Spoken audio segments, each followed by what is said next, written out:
La réserve de Warigué est une zone de biodiversité. Elle est le couloir de migration des éléphants et d'autres espèces animales avec le parc national de la Comoé. Chaque année, dans leur migration, des troupeaux d'éléphants traversent des villages riverains, comme on peut le voir ici à travers cette vidéo amateur filmée en 2020. Kala Kala fait partie de ces villages riverains. Il est situé à proximité de la réserve de Warigué et à une quarantaine de kilomètres de Ferkessédougou.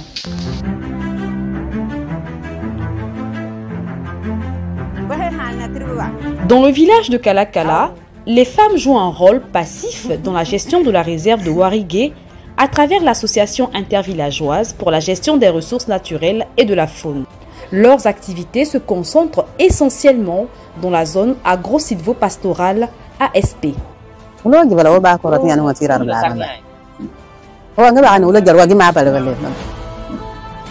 Est-ce qu'elles savent aussi que si le parc n'existe plus là, ça sera difficile parce qu'on n'aura pas d'eau, le climat va changer. Dans une région dominée par la culture du coton, avec un climat plus aride, la coopérative produit une variété de cultures maraîchères et concentre ses activités autour du gombo, du maïs et de l'oignon. On a fait 2 hectares de maïs et 1 hectare d'haricots. Ici, on a semé, ce sont les perdrix qui ont enlevé avec les oiseaux. Avec l'aide du PAM, le Programme alimentaire mondial, les femmes reçoivent des semences et des conseils techniques de la production à la commercialisation.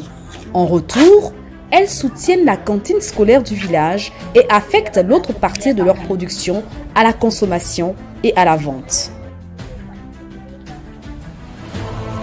En 2019, la coopérative produit du gombo sur une superficie de moins d'un demi-hectare, avec un rendement de 300 kg de gombo pour les 2 saisons.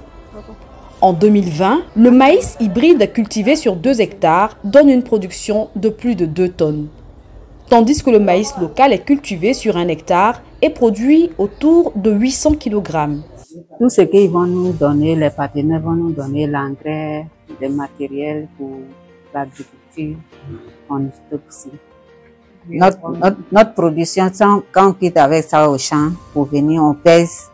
Après, on se partage et puis chacun va vendre pour elle. Les femmes ont des difficultés à écouler directement leur production sur le marché régional. Des grossistes préfèrent des productions plus importantes, ce qui les contraint à vendre sur le marché du village, là où elles peinent à vendre de surcroît avec un prix plus bas que celui fixé par le marché national. Ici, dans ce village, les femmes de la coopérative démontrent leur savoir-faire. Alors, faut-il les laisser en l'état, avec seulement l'aide du PAM et d'autres partenaires internationaux, ou renforcer l'appui pour améliorer leur production et améliorer également leurs conditions de vie? La sollicitation que nous lançons ici va à l'endroit de tous les partenaires économiques de développement qui peuvent contribuer à augmenter la production de cette coopérative et qui peuvent également acheter les produits de la coopérative au prix convenable.